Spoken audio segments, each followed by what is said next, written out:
All right, so today we're diving deep into flat shares in Hong Kong. Ooh, flat shares. Flat shares in Hong Kong. I love it. It can be a little bit daunting, especially if you're new to the city. It can. So we're going to try to break it all down for you today. Yep. From finding the right place and the right people to, understanding those legal bits and bobs. Yes. So you can really have that flat share success in Hong Kong. Yeah, it's really interesting landscape right now. We're seeing this rise of like co-living spaces, Yes. especially popular with young professionals and expats. Yeah. Are those I've always wondered, are those just kind of like glorified dorm rooms? Yeah. Or is there something more to it? So they are a little bit more than just like a room that you rent. Okay. They often have these like shared amenities like fully equipped kitchens, nice comfy lounges, Oh, wow. and sometimes even co-working spaces. Oh, wow. So, the idea is to build that community, and All right. which can be really appealing in a city like Hong Kong, where, it can be tough to break into those social circles. For sure, especially when you're new to the city. Yeah. That's a really appealing concept. Yeah. Um, what about, though, those who are looking at more traditional flat shares? Yeah. What are some of those cultural nuances of sharing a flat in Hong Kong Right. that maybe someone wouldn't expect if they were coming from another country? Well, noise levels, being mindful of those quiet hours is paramount. Right. Hong Kong buildings are often very densely packed. Yes. So you're going to want to be very respectful of your neighbors. And that can also go into the sharing responsibilities piece, too. Right. From paying the bills on time to just maintaining a clean and organized living space. For sure. Clear communication is just so vital. Absolutely. A shared understanding of, those expectations before you even move in together. Right. So it's about finding that sweet spot between enjoying that community aspect Yeah. while also respecting each other's need for privacy. Precisely, it's a balancing act. Yeah. But one that's worth mastering, Yeah. because I think, a lot of residents that live in these spaces, they share a love of nature, Oh, okay. and they foster a strong sense of community. Yeah. But they're also only, a short commute from that bustling city. Right. So, they can escape when they need to. Best of both worlds. Exactly. Let's talk neighborhoods. Yes. Shall we start with the infamous Central and Western District? Let's do it. It's such a good starting point. Yeah. It's so well known for, it's a mix of modern skyscrapers Yes. and that colonial architecture. It's just this constant buzz of activity. Yeah. Businesses, restaurants, the nightlife is thriving. Right. It's a real magnet for those young professionals and expats Right. who, thrive on that energy. Right. And I imagine that public transport there must be top notch. It is. The MTR is incredible in this area. Oh, good. So efficient, well connected. Okay. If you're going to rely on public transport, this is where you want to be. That's a big plus. It is, but it comes at a price. Right. Rents in Central can be very high. As one would expect. Exactly. So let's say you are a little bit more budget conscious. Sure. Are there any hidden gem neighborhoods Yeah. in that area? Even within Central and Western District, there are pockets of affordability. Okay, good. So Chung Ying Court in Sai Ying Pun, for instance. Okay. It's a little off the beaten path, Right. but still offers a great balance of convenience and value. Okay. Think of it as like, getting that central lifestyle, Right. but at a slightly, less eye-watering price. I like it. All right, so that's good intel. Yeah, Now, I've heard whispers that Kowloon is a more affordable alternative. it is. Is that true? It is absolutely true. Okay, good to know. And it's a similar level of convenience to like parts of Central, Okay. but at about 30% lower rent. Oh, wow. That's significant. It is significant. And, think of like those bustling markets, delicious street food, Okay. which you won't find anywhere else, and this rich cultural history Okay. that really immerses you in Hong Kong life. So this is the spot for those who really want to kind of get into the authentic Hong Kong experience without, breaking the bank. Yeah. What neighborhoods would you recommend kind of checking out in Kowloon? Mong Kok and Sim Sha Tsui are great places to start.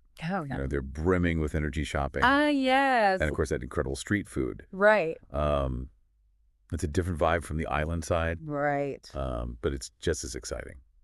Now, for those who maybe want to escape the city buzz altogether, Yeah. what's the hidden gem neighborhood for those who want a quieter lifestyle? The New Territories. Okay. It's often overlooked, Okay. but for those who want a more tranquil experience, this is the place to be. Right. We're talking sprawling green spaces, incredible hiking trails, a slower pace of life. That sounds lovely. It is lovely. Sure. You can escape the concrete jungle, breathe that fresh air. Yeah. It's a world away from the city, but Yeah. still, a very reasonable commute if you want to work or explore the urban areas. Amazing. All right, so you found the perfect flat. Yeah. You've nailed down the neighborhood. Yeah. Now you got to find the right people to live with. Right. That's a whole other beast. Yeah. Let's get into that. Let's dive into the roommate search. So online platforms are going to be your best friend. Yeah. Facebook groups, websites dedicated to flat shares in Hong Kong. Yeah, okay. The key is to create that detailed profile, Yeah. highlighting your lifestyle, your preferences, be upfront about your habits Right. and what you're looking for in a roommate. So it's kind of like online dating, but for roommates. Exactly. Okay. But for roommates, yeah. All right, so you've connected with some potential roommates online. Yeah. What questions do you absolutely have to ask before you even think about moving in together? It's all about understanding their daily rhythm. Okay. Are they an early bird or a night owl? Right. How do they approach those household responsibilities? Okay. Are they clean and organized, or are they more laid back? Right. Don't be afraid to ask about their work schedules, their social habits, Okay. even their stance on having guests over. Right. The more open and honest you are up front, Yeah. the better. It can be awkward to have those conversations, but I think it's so much easier to have them up front It is. than, when you're already living with someone. Exactly. And all of a sudden you're like, oh my gosh, Yeah. you never do the dishes. You don't want to be passive-aggressive with the Post-it note. Exactly. Or like, why are there always 20 people here? Exactly. So, yeah, good to have those up front. Yeah, and, you also want to be aware of those potential red flags. Okay. What are some red flags? So does their story seem inconsistent? Okay. Are they reluctant to meet in person? Right. Do they seem hesitant to discuss finances or their employment situation? Okay. Trust your instincts. Yeah.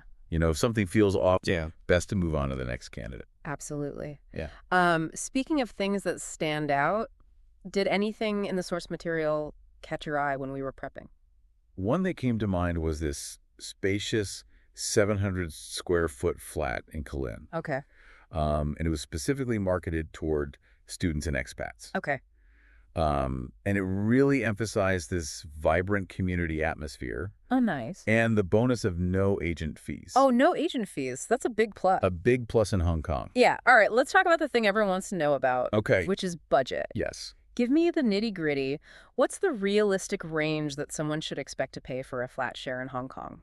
So rent is obviously your biggest expense. Right. And it varies wildly depending on location. As one would expect.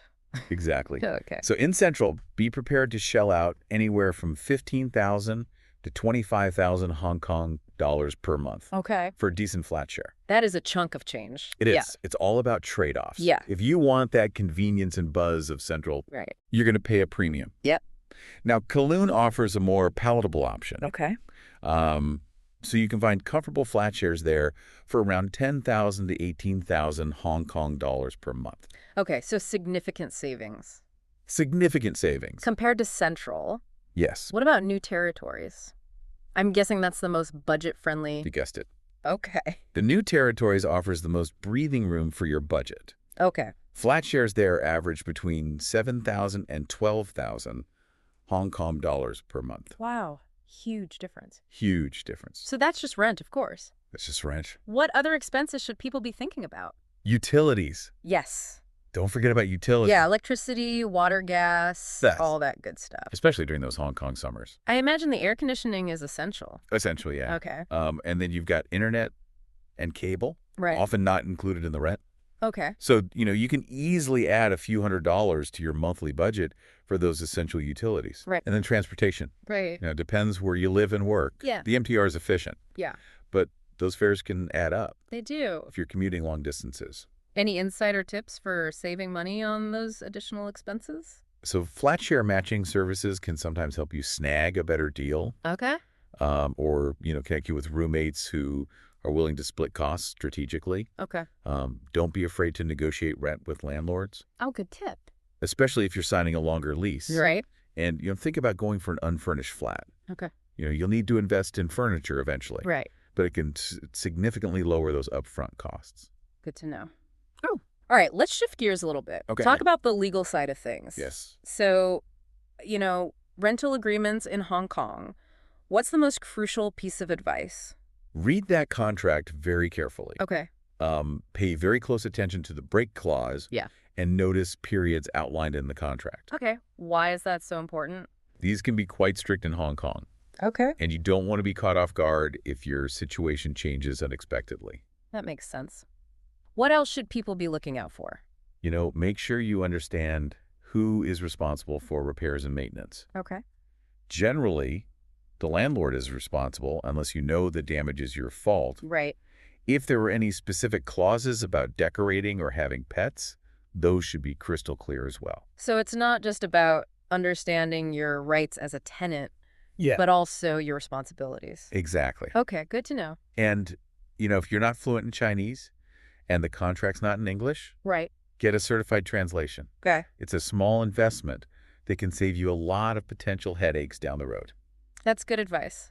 All right. So you found the perfect flat. Yeah. You've got your awesome roommates. Yeah. You've got the legal stuff sorted. All right. Let's be realistic. Conflicts happen. Conflicts happen. What's your advice on navigating those disagreements with roommates or even landlords? The first step is always to try and resolve things amicably and directly. Okay. Clear and respectful communication Right. can go a long way in diffusing tension and finding solutions. Absolutely. But if that fails, there are legal avenues you can explore.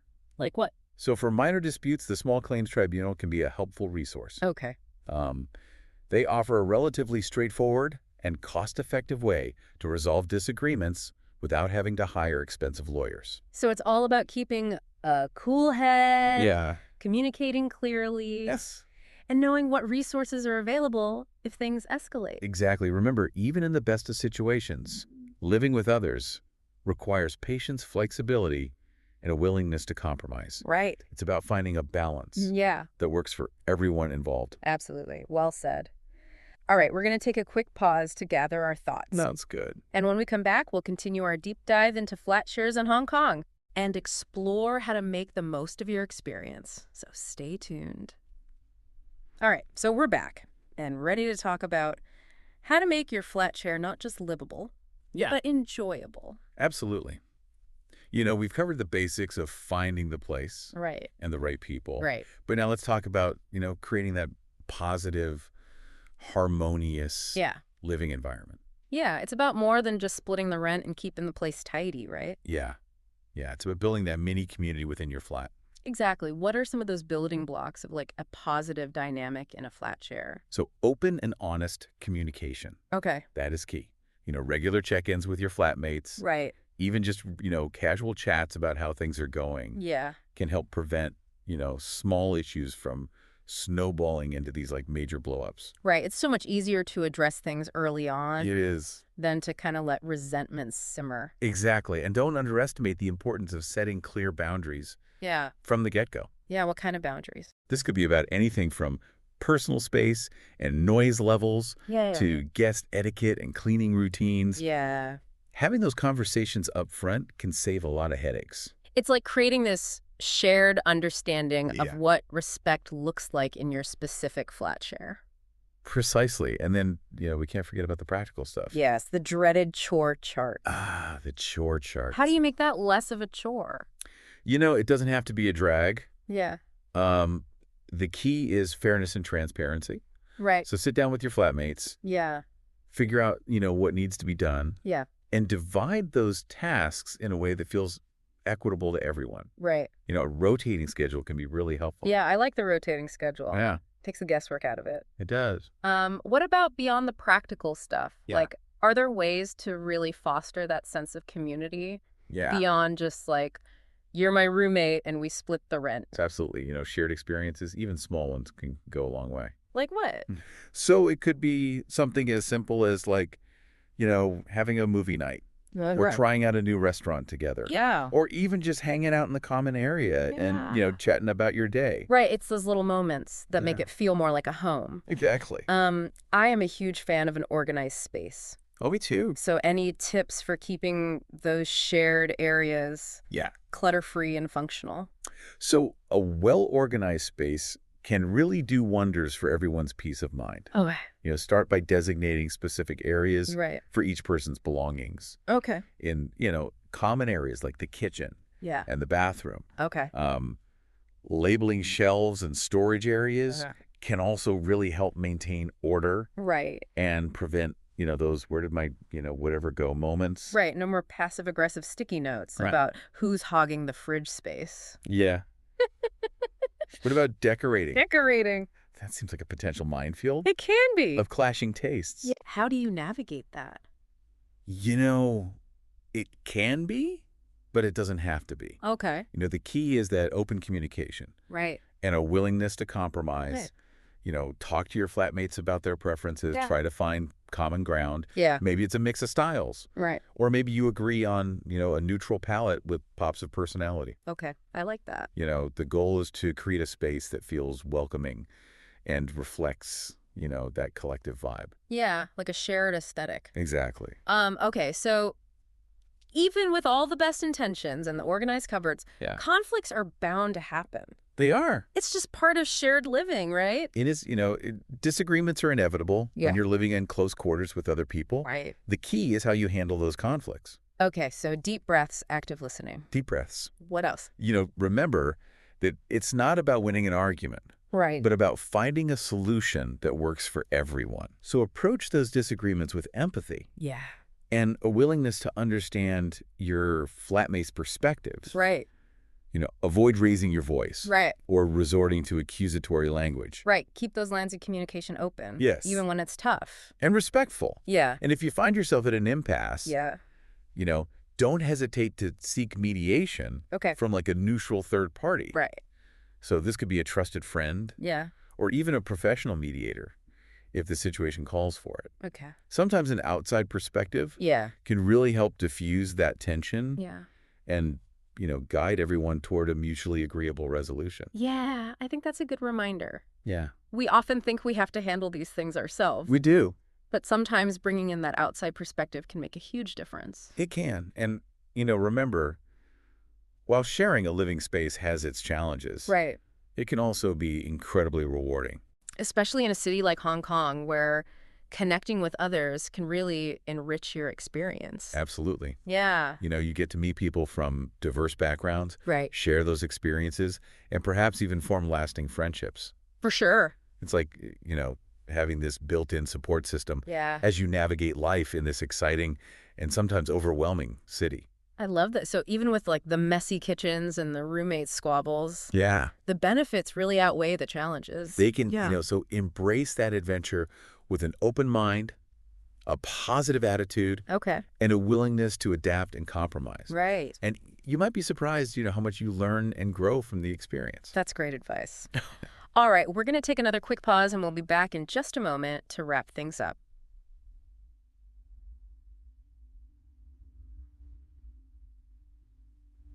All right, we are back for our final thoughts on flat shares in Hong Kong. I feel like we've covered so much. We really have, from neighborhood vibes Yeah. to, finding those compatible roommates, to the art of actually like creating a harmonious living space. It's a lot. It is, so what are your kind of top takeaways for our listeners?